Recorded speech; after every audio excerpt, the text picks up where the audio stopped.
دوسری چیز، ہماری کوئی سیاسی میں کوئی سیاستدان نہیں ہوں، میں کسی سیاسی پارٹی سے تعلق نہیں رکھتا ہوں، میں کسی سیاسی جماعت کا ممبر نہیں ہوں، میں کسی دینی جماعت کا بھی ممبر نہیں ہوں، کیونکہ اللہ نے میری پارٹی ہے جس کا ذکر اللہ تعالیٰ نے قرآن مجید میں کیا ہے۔ میں ایک پارٹی سے تعلق رکھتا ہوں، کوئی سیاسی پارٹی نہیں، کوئی اور پارٹی نہیں، کوئی اور جماعت نہیں، صرف ایک جماعت، اور اس جماعت کو اللہ نے قرآن مجید میں ذکر کیا ہے، اور اس جماعت کا نام ہے اللہ کی پارٹی۔ لوگ یہاں علماء بھی بیٹھے ہوئے ہیں، قرآن مجید میں اللہ تعالیٰ فرماتا ہے، دو جماعتوں کا ذکر کرتا ہے اللہ تعالیٰ، ایک ہے حزب اللہ، اللہ کی پارٹی، ایک ہے حزب الشیطان، شیطان کی پارٹی۔ صرف دو پارٹیوں کا اللہ تعالیٰ ذکر کرتا ہے قرآن مجید میں اپنے کلام میں۔ مسلمانوں کو طے کرنا ہے کہ ہم کس پارٹی سے تعلق رکھتے ہیں۔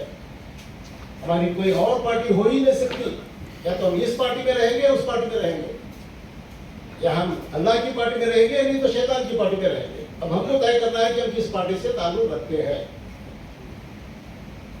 دنیاوی حالات کے لیے ہم کسی بھی جماعت میں، کسی بھی پارٹی میں، سیاست میں رہ سکتے ہیں، مگر ہمارا جو مقصد ہے وہ صرف اللہ کو راضی کرنا ہے۔ ہم اللہ کے بندے، اللہ کو راضی کرنا ہے۔ اللہ کو راضی کرنے کا ایک ہی طریقہ ہے، کامیابی کا ایک ہی طریقہ ہے دنیا میں اور آخرت میں۔ دنیا میں ہمیں دولت نہ ملے، شہرت نہ ملے، کچھ نہ ملے، آخرت ہماری بن جائے وہ کافی ہے ہمارے لیے۔ اللہ تعالیٰ قرآن مجید میں کئی مقامات پر کیسے کامیابی حاصل کی جائے یہ راستے بتاتا ہے۔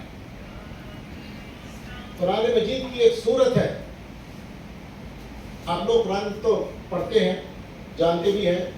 قرآن مجید کی ایک سورت ہے، سورہ بلد کہتے ہیں، چھوٹی سی سورت ہے۔ یہ اللہ تعالیٰ اس قرآن مجید کی سورت میں بتاتا ہے کہ کون انسان دنیا میں کامیاب ہو سکتا ہے۔ تو اس میں سورہ بلد کو میں تھوڑی سی آپ کو بتا دوں، اس کے بارے میں کچھ آیات کا ذکر کر دو۔ اللہ تعالیٰ فرماتا ہے قرآن مجید سورہ بلد میں، لَأُقْسِمُ بِهَٰذَا الْبَلَدِ وَإِنْتُمْ حَلٌّ بِهَٰذَا الْبَلَدِ وَوَالِدٍ وَمَا وَلَدَ۔ اللہ تعالیٰ شروع میں کچھ چیزوں کی، کچھ باتوں کی قسم کھاتا ہے، اس کے بعد اس کا اصل مدعا، اس کی سینٹرل تھیم کیا آتا ہے، مرکز بات کو سمجھانے کے لیے لوگوں کو، بندوں کو۔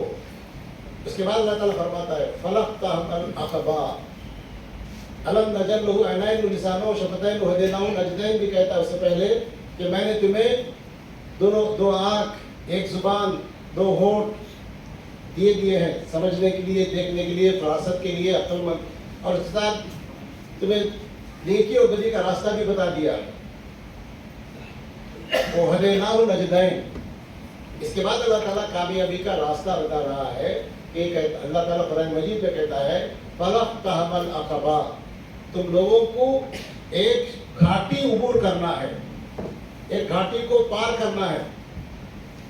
اللہ فرما رہا ہے قرآن مجید میں، تو ہم اگر اللہ کا حکم ہے، کمانڈ ہے، قرآن مجید میں ہے، تو ہم کو گھاٹی کو پار کرنا ہی ہے۔ کیسے پار کریں گے؟ فَلَقْتَحَمَ الْعَقَبَةَ، یہ عقبہ کو کیسے پار کریں گے؟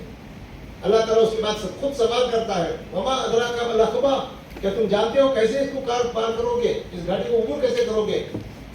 اللہ تعالیٰ اس کا راستہ بھی بتا دیتا ہے۔ فَكُّ رَقَبَةٍ، گردن کو چھڑا، فَكُّ رَقَبَةٍ أَوْ إِطْعَامٌ فِي يَوْمٍ ذِي مَسْغَبَةٍ، غریبوں کو، بھوکوں کو کھانا کھلانا، یتیماً ذا مقربہ، یتیموں کی خبر گیری کرنا، اور مسکیناً ذا متربہ، مسکینوں کی خبر گیری کرنا۔ ثم كان من الذين آمنوا وتواصوا بالصبر وتواصوا بالمرحمہ، اگر تم ایمان والے ہو تو تم کو صبر کی تلقین بھی کرنا ہے اور اس کے بعد رحم و کرم کی تلقین بھی کرنا ہے۔ یہی کام کرنے والے کون؟ غریبوں کی، یتیموں کی، بیواؤں کی، مسکینوں کی مدد کرنے والوں کو اللہ تعالیٰ کہہ رہا ہے یہی لوگ ہیں اولئک اصحاب المیمنہ، یہی لوگ ہیں سیدھے ہاتھ والے، یہی لوگ جنت میں جائیں گے۔